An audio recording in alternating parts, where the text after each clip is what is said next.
Coach à domicile, le conseil bien-être de nos experts. Je me suis retrouvée assez tôt et plutôt par hasard dans une position d'observatrice. Ça a commencé au lycée, puisque j'ai redoublé la première pour avoir un bon dossier. Et du coup, j'ai vu mes potes, quand j'étais en terminale, commencer leur vie professionnelle ou académique. Et j'ai vu pas mal de gens qui prenaient des décisions un peu au hasard 6 mois plus tôt sur admission post-bac, qui est Parcoursup aujourd'hui, et se retrouver assez vite cloisonnés dans une voie qui était un peu toute tracée, dans laquelle ils n'étaient pas forcément heureux. Pour autant, ils ne se remettaient pas tous en question, ou ceux qui se remettaient en question avaient l'impression de ne plus pouvoir en sortir. Bonjour, je suis Chloé Chemoul, j'ai 28 ans. Ça fait 6 ans que je m'intéresse à la réorientation professionnelle et je viens d'écrire un bouquin, Le Manuel de l'affranchi. Et après, la question que je développe beaucoup dans le bouquin, c'est comment on choisit sa nouvelle voie et comment concrètement on organise sa réorientation. Donc ça, je l'ai divisé en 4 étapes. A, B, C, D. A pour arrêter de faire l'autruche, B pour bâtir sa confiance en soi, C pour choisir son nouveau métier et D pour devenir un affranchi. A pour arrêter de faire l'autruche déjà. Donc ça, c'est clarifier la petite prise de conscience, la petite voix qu'on a en nous qui fait qu'on a envie d'autre chose, on ne se sent pas tout à fait à sa place.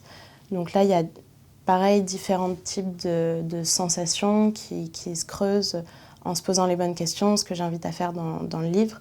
Donc il y a notamment ceux qui se sentent tout simplement en décalage avec leur activité au quotidien, avec leur équipe ou même leur secteur plus globalement. Ensuite, il y a ceux qui ont un sentiment d'évidence, une petite étincelle qui les pousse à regarder vers un autre métier. Et ensuite, il y a ceux qui ont une opportunité. Donc ça peut être une opportunité, quelqu'un qui vient nous chercher pour un nouveau boulot. Et ça peut être aussi être au chômage, se retrouver au chômage, se faire virer. C'est aussi une opportunité, un moment qui est plus...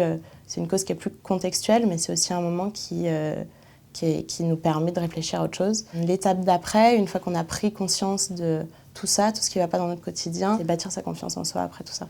Donc là, c'est vraiment reprendre le contrôle sur sa définition d'une vie professionnelle réussie, en repartant de soi, de ses envies, en se laissant un peu rêver à ce moment-là. C'est aussi reprendre le contrôle sur ses peurs et accepter et reconnaître et assumer sereinement les sacrifices qu'on n'est pas prêt à faire. Donc là, pareil, quand les gens s'écoutent et reprennent le contrôle sur ce qu'est une vie professionnelle réussie, on se rend compte qu'il y a une multitude d'envies différentes et c'est important de mettre des mots dessus aussi. Et à savoir vers quoi on est le plus attiré. Il y en a qui sont plus attirés par un mode de vie, une façon de travailler, des horaires, même la ville dans laquelle on est. Il y en a d'autres qui vont plus aller chercher leur réalisation personnelle, c'est-à-dire le développement de leur qualité.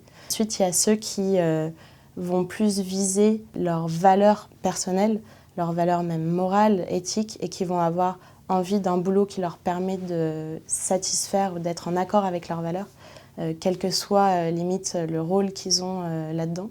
Et ensuite, la dernière étape, donc ça y est, c'est vraiment quand on se lance, c'est devenir un affranchi.